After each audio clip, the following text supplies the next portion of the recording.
정치권 관심 뉴스들 진단해보는 나이트 포커스. 오늘은 김근식 전 국민의힘 비전전략실장 그리고 김준일 뉴스톱 수석 에디터 두 분 모셨습니다. 어서 오십시오. 안녕하세요. 네, 안녕하십니까. 자, 이재명 민주당 대표의 최측근으로 꼽히는 김용 전 민주연구원 부원장이 대장동 의혹 재판에서 유죄 판결을 받았습니다. 이재명 대표의 사법 리스크가 다시 고개를 드는 모습인데요. 영상 먼저 보고 오시겠습니다.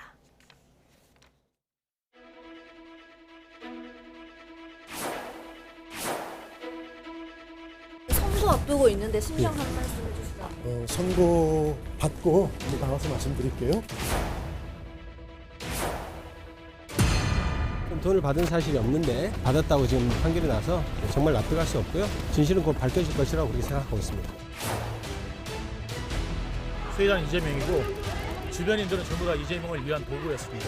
저도 그 안에 있을 때는 제가 이렇게 발이 깊숙이 들어와 있는지 몰랐습니다. 아직 재판이 끝난 게 아니어서 좀 더 지켜보도록 하겠습니다.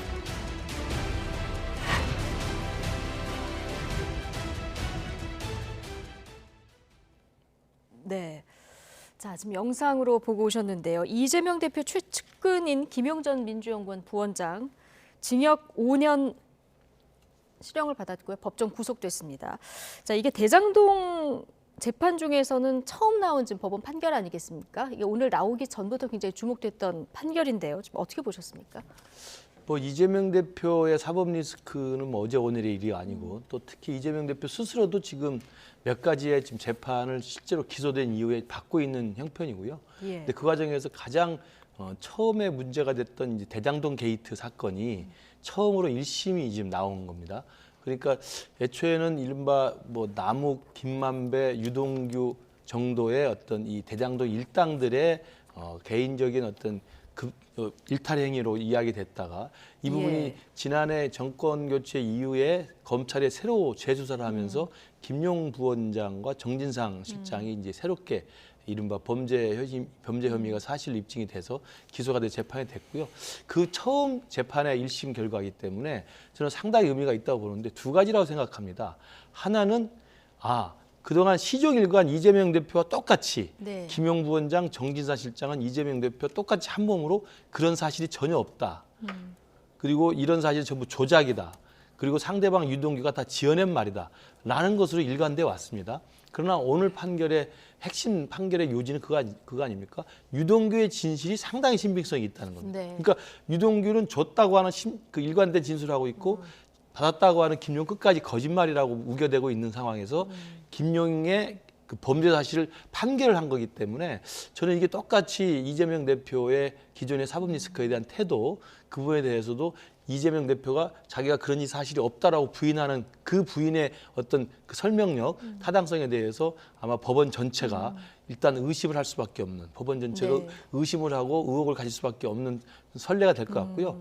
두 번째는 이제 김용 부원장의 향후 태도에 대한 관심이 또 쏠립니다. 네. 왜냐하면 이제 오늘 법정 구속이 됐습니다. 네. 1심 5년이면 이제 만약 2심에서 어떻게 될지 모르겠습니다만 어쨌든 2심에서도 계속 된다면 5년 정도를 살아야 됩니다. 징역에서.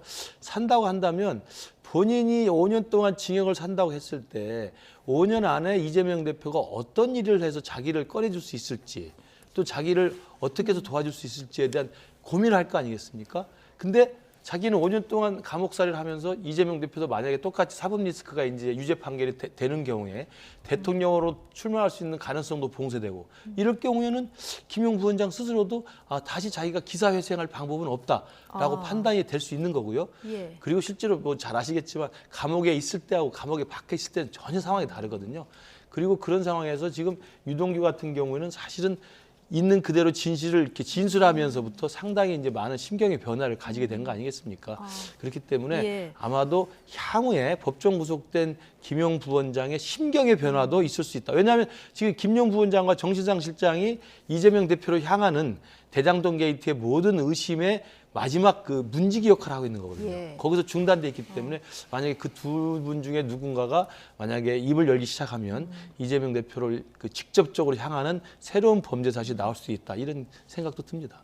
김용전 부원장 지금 보석으로 나와 있다가 오늘 법적 구속이 된 그렇죠. 건데 5년 실형을 선고받은 입장에서는 좀 심경의 변화를 일으킬 가능성도 있다 이렇게 얘기를 해주셨고요. 김용전 부원장 하면 이재명 대표가 성남시장 일때부터 경기도지사일 때까지 지근거리에서 이제 수행했던 인물 아니겠습니까? 예. 오늘 김용전 부원장 혐의를 봐도 좀 시기적으로 그 혐의가 좀 나뉘어요. 예, 그러니까 뭐 정진상, 김용 네. 이런 사람이 내 진짜 측근이다, 유동규는 아니다, 뭐 이재명 대표가 이런 얘기를 이제 했을 정도로, 그러니까 측근으로 뭐 인정을 받아야 될 것 같고, 이게 두 가지예요. 그러니까 하나는 정치자금법 위반이고, 하나는 특정범죄 가중처벌법상 뇌물, 그러니까 뇌물 예. 받았다라는 건데, 뇌물은 2013년에 7천만 원을 받은 거고요. 그리고 정치자금법은 2021년에 네. 뭐 세 차례에 걸쳐서 이제 받았다, 6억 원을 받았다는 겁니다. 예, 이때는 예. 민주당 경선 직전이라고 그렇죠. 보면 될까요? 예, 대선 그러니까 경선 직전. 앞에 2013년은 그러니까 예. 대장동 사업이 잘 진행되도록 업자로부터 돈을 받았으니까 이거는 뇌물. 네. 그리고 뒤에 거는 이제 본 거는 이게 이제 당내 경선, 민주당 당내 경선, 예. 그러니까 이재명 후보, 뭐 이낙연 후보 등등해서 여기서 당내 경선을 벌였잖아요. 그때 이제 받았다라는 거예요. 예. 그래서 요거는 정치자금법. 그래서 두 개 이제 성격이 다릅니다. 그래서 뭐 이 부분은 이제 법원이 이제 판단한 거 아까 뭐 김거식 교수님이 잘 판단했지만은 이제 민주당 쪽에서는 이거 거짓말쟁이다. 유동규의 진술이 계속 바뀌고 믿을 수 없다라고 했는데, 그러니까 저 법원에서는 이게 오래된 사건이니까 디테일한 부분은 좀 틀릴 수가 있지만은 예를 들면 동선이라든지 뭐 GPS, 뭐 내비게이션 뭐 이런 거 막 다 종합해 봤을 때 예. 이제 신빙성이 있다라고 이제 본 겁니다. 근데 문제는 저는 이제 김용이 뭐 징역 5년을 받은 거는 문제가 아니라고 봐요. 네. 근데 이게 지금 유동규가 무죄를 받았다. 예. 정민용과 무죄를 받았다. 이게 지금 좀 심각한 문제다라고 봅니다. 법원은 이제 전달자이기 때문에 정민용 변호사하고 유동규 전 본부장은 무죄 오늘 이렇게 판단했고 남욱 변호사는 돈을 만든 사람이잖아요. 징역 8개월. 그러나 이제 구속시키진 않았고요. 예. 그러니까 이게 지금 이게 검찰이 저는 왜 그래서 이 검찰 개혁 얘기가 나오는지를 좀 설명을 드릴게요. 검찰이 어떻게 기소를 했냐면은 네. 그러니까 김용은 뭐 돈을 받은 사람이니까 당연히 수수한 사람으로 기소를 했잖아요. 그리고 남욱 같은 경우에는 이게 그 흐름이 그러니까 어떻게 됐냐면은 남욱이 업자니까 돈을 만들고 그거를 정민용하고 유동규를 거쳐가지고 김용한테 갔다라고 이제 보는 거고 그거 다 인정을 했거든요. 네. 근데 기소를 어떻게 했냐면은 정민용하고 유동규를 수수공범으로 기소를 했어요. 돈을 받은 사람으로. 예. 근데 이 사람들은 기부공범이 돼야죠. 그래서 심지어 재판부가 검찰한테 뭐라고 했냐면은 수수공범으로 기소를 하지 말고 기부공범으로 돈을 준 사람으로 공범으로 해라라고 했는데 이 사람들은 받은 걸로 되니까 이 사람들은 무죄가 나오고요. 지금 최종으로 받은 사람이 아니니까. 예. 남욱은 어쨌든 준 사람이니까 예. 8개월을 받았어. 원래 그러니까 받은 사람이 원래 형이 더 세요. 준 사람보다. 그러니까 네. 뭐 8개월을 받았더라도 뭐 그거는 문제가 될 건 없는데 정민용하고 유동규를 지금 기부공범으로 돈을 준 사람으로 본 게 아니라 수수공범으로 해서 그러니까 그러니까 재판부가 오늘 뭐라고 했냐면 심지어는 기소를 이렇게 해가지고 내가 이거 범죄가 없는 게 아니다. 하지만은 이들한테 무죄를 줄 수밖에 없다라는 얘기까지 합니다. 예. 이게 그러니까 일종의 검찰이 플리바게닝한 거예요. 네가 유동규 아주 나쁜 놈이지만은 자백을 했으니까 너를 수수공범으로 해가지고 너를 무죄를 만들어줄게라고 한 거랑 마찬가지입니다. 그러니까 예. 이게 정의로운 검찰인가요? 그러니까 검찰이 맨날 이런 식이에요. 예를 들면은 김건희 여사 그러니까 모친 그 잔고증명, 은행 잔고증명도 위조죄만 기소를 하고 행사죄는 기소를 안 했어요. 행사죄가 훨씬 더 세거든요. 그러니까 이런 식으로 자의적으로 기소를 하니까 이게 문제가 되는 겁니다. 그래서 저는 뭐 김용이 5년을 받은 게 문제가 아니라 이런 식으로 검찰이 장난을 하면 안 된다. 이거는 제대로 다시 바로잡아야 된다. 네. 예, 이렇게 좀 자, 말씀드리겠습니다. 검찰이 유동규 전 본부장에 대해서 좀 봐주기 기소를 한 게 아니냐 이런 지금 지적을 해주셨는데요. 대장동 일당의 주요 행위자였는데 심경의 변화를 일으켜서 진술하게 된 사람이잖아요. 입장을 바뀌어서. 네. 그러니까 처음에는 유동규가 이재명을 지키기 위해서 자기가 다 했다고 정리를 했던 1차 초기 수사는 그렇게 진행되지 않았습니까? 그러다가 이제 술술 다 불기 시작한 겁니다. 그러니까 당연히 검찰은 이 진술자의 핵심 그 진술을 얻어내기 위해서 그 정도의 저는 설득과 해유는 있었을 거라고 생각을 합니다.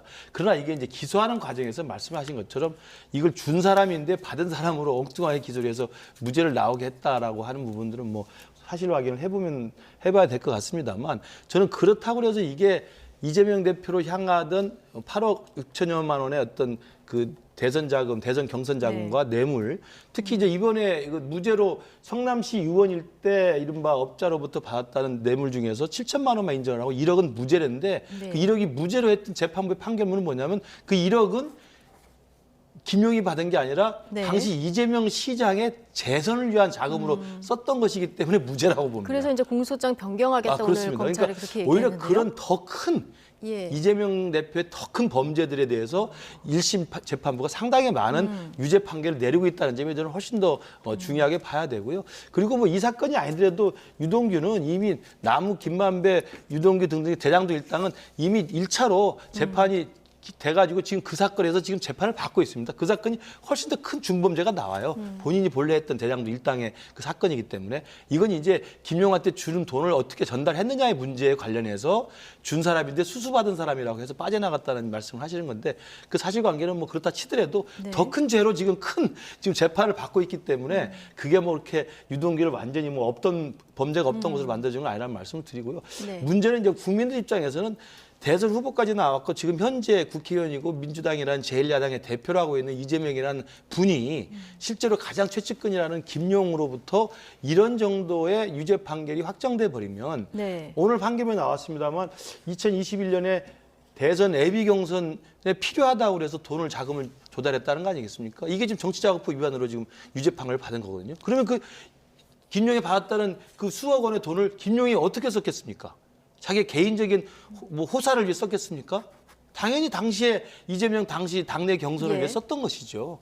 이 부분에 대해서는 명확히 이제 이 돈의 용처, 예. 그러니까 돈을 받은 게 오늘 재판에서 확정이 됐다고 한다면, 판결됐다고 한다면 이 재판에서 판결된 이 돈의 용처를 다시 한번 수사하고 조사하는데 관심이 좀 돌아갈 수밖에 없다. 그러면서 이재명 대표 사법 리스크는 더욱더 크게 부각될 수밖에 없다고 봅니다. 네. 자, 지금 자금 흐름을 보면 남욱, 그다음에 정민용, 유동규, 김용 여기까지는 법원이 지금 1심에서는 인정을 한 거고요.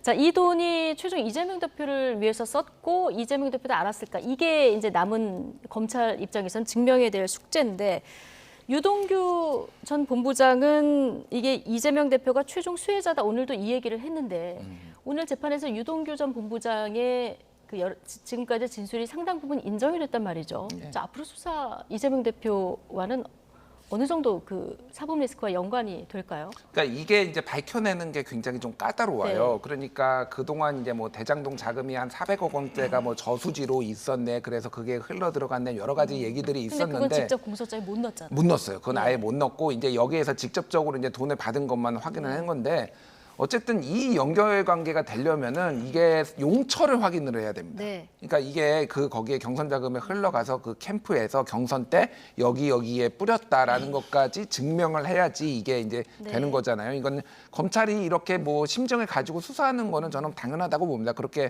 검찰이 하는 일이 그런 거니까. 그래서 이게 좀 굉장히 까다로운 일이 될 것이다. 사람 마음만 이렇게 뭐 아까 김근식 교수님 말씀하셨지만은 이제 상식적으로 그러면은 김용이 이거를 뭐 본인의 이득을 위해서 했을 것이냐라는 거에 사람들이 많은 의구심을 가지고 있잖아요. 이 부분에 있어서 이제 이재명 대표가 조금 설득력 있게 해명을 해야 되는 그런 좀 어려운 상황에 놓였다. 뭐 이 정도로 보는 게 맞을 것 같고 네. 만약에 말씀하셨다시피 김용이 심경의 변화가 있어가지고 갑자기 뭐 이렇게 하게 되면은 그거는 이제 메가톤급 이제 위력이 되겠죠. 그러니까 이재명 대표한테 직접 갈 텐데 저는 그럴 가능성은 매우 낮다고 봅니다. 그러니까 진짜 핵심 측근이라고 얘기를 할 것이고 이런 경우에는 이게 뭐 설령 진실이라고 하더라도 끝까지 묻고 본인이 가져가는 게 낫거든요. 그리고 네. 예를 들면 대선 후보고 대선이 다음에 대통령이 될 가능성이 높다라고 본다라면은 여러 가지를 고려를 했을 때 그거를 네. 김용이 갑자기 뭐 불거나 뭐 이렇게 모든 걸 자백하거나 이럴 가능성은 저는 없다고 봐요. 좀 네. 낮아 보인다. 예, 어쨌든 예. 당사자인 김용 전 원장은 납득이 어려운 판결이다. 그리고 이재명 대표 측은 부정자금 1원도 받은 적 없다. 자, 이렇게 오늘 반응이 나왔다는 점도 전달해 드리고요. 그러나 이재명 대표의 사법 리스크는 지금 뭐 점점 커지는 상황이죠. 최근 연일 이 대표를 향해서 날을 세우는 이낙연 전 대표가 사실상 이 대표의 사퇴를 처음으로 언급을 했습니다. 민주당 원로인 유인태 전 사무총장 목소리까지 함께 듣고 오시겠습니다. 이재명 대표는 어떻게 해야 된다고 보십니까? 그 부분에 네, 대해서. 그 당에서 중지를 모으고 결단할 건 결단해야겠죠. 네. 그럼 방법까지 제가 얘기할 수 있는 단계는 지난 것 같습니다. 아, 단계를 지났다는 말씀은 어떤? 그동안에 오래 기다렸는데 예. 네. 네. 그러면 이재명 대표가 본인의 거취에 대해서도 좀 표명을 해야 된다 이런 네, 그 말씀이신 이상 건가요? 그 얘기는 더 하고 싶지 않습니다. 사람이 상당히 신중하고 예. 좀 소위 온건한 사람이거든요. 예. 언제고. 근데 이번에 저렇게 세게 하길래 제가 어제 뭐 한판 뜨는 거예요. 이제 그랬더니 예? 아이 진지하게 아이 저렇게 몰아넣고 있잖아요. 이렇게 아이 사당화가 저렇게 질식할 것 같은 분위기로 당을 완전 사당화로 몰고 가니까. 네. 한판 뜨는 거야 이렇게 물어봤더니 저렇게 몰아넣고 있잖아요. 이런 답변까지 들었다는 유인태 사무총장 얘기 듣고 오셨는데, 자, 이낙연 전 대표 당에서 중지를 모아서 결단해야 된다.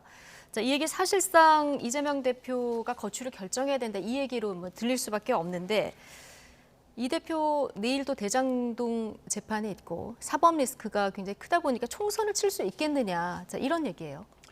뭐 사실 지난번 이재명 대표에 대한 영장 기각으로 사실은 사법 리스크는 이제 정리가 된 것으로 민주당 내에서는 분위기가 형성이 돼 있고요. 특히나 이제 강서구청장에서 상당한 표차로 승리를 하면서 이대로 가면 총선 내볼 만하다라는 분위기가 형성이 되면서 최근의 분위기는 뭐 당내 이른바 비명계로 불리는 한 4명 정도의 이른바 원칙과 상식 소속 의원들 빼고는 모든 국회의원과 모든 공천 준비하는 공천 지망생들은 친명 일색화로 다 정리가 돼버렸습니다. 그걸 아까 이제 사당화라고 표현을 하는 건데 네. 이제 그 부분에 대해서 더 이상 민주당에는 더 이상의 이제 이재명 대표 체제가 흔들릴 것 같다는 생각은 안 하고 있는데, 지금 이낙연 전 대표가 나와서 강경하게 저렇게 이야기를 하는 걸로 봐서는 아마도 이른바 비명계 밑바닥에서는 여전히 네. 이 이재명 대표로 과연 내년 총선을 치를 수 있느냐라고 하는 근본적 회의가 있는 것 같고요. 예. 그럼에도 불구하고 저는 이낙연 대표는 저렇게 이재명 대표의 사퇴라든지 그다음에 민주당의 어떤 근본적인 쇄신과 변화를 요구할 수는 있겠지만 과연 그럴 만한 힘이 있느냐, 또 그럴 만한 동력이 지금 민주당 내부에 남아있느냐는 좀 예. 다른 문제라고 생각을 합니다. 그렇기 때문에 오히려 저는 이낙연 대표의 저런 발언들이 계속된다면 원칙과 상식이라는 소속된 의원과 함께 뛰쳐나가든가 튕겨져 나가는 것이 현실적으로 방법밖에 없지, 지금 민주당의 이재명 대표 체제는 워낙 공고하게 1인 1색화로 친명화돼 있기 때문에 거기를 물어뜯기는 쉽지 않다는 말씀을 먼저 드리고요. 그럼에도 불구하고 이재명 대표는 그대로 갈 겁니다. 그분은 그렇게 또 가는 걸로 정리를 하고 지금 당을 운영하고 있기 때문에, 그리고 민주당의 대부분의 의원들과 출마 예정자들도 이재명 대표 체제가 공고하게 총선까지 갈 거라는 전제하에서 친명파리를 하고 있기 때문에 예. 저는 그 부분의 아성을 지금 뒤늦게 와서 이낙연 깨기는 좀 대표가 어려워 깨기는 보인다. 쉽지 않다 이렇게 봅니다. 예. 이낙연 전 대표 하면은 과거에 이제 별명이 엄중낙연. 그래서 뭐 얘기를 하면 이걸 이쪽으로도 해석하고 저쪽으로도 해석하고 이렇게 되는 그런 화법을 썼는데, 굉장히 최근에 내놓는 발언을 보면 좀 직설적이기도 하고요. 자, 그러나 지금 김근식 실장님 얘기를 하셨지만 이낙연 전 대표에게 과연 당을 완전히 바꿀 그런 힘이 있겠느냐.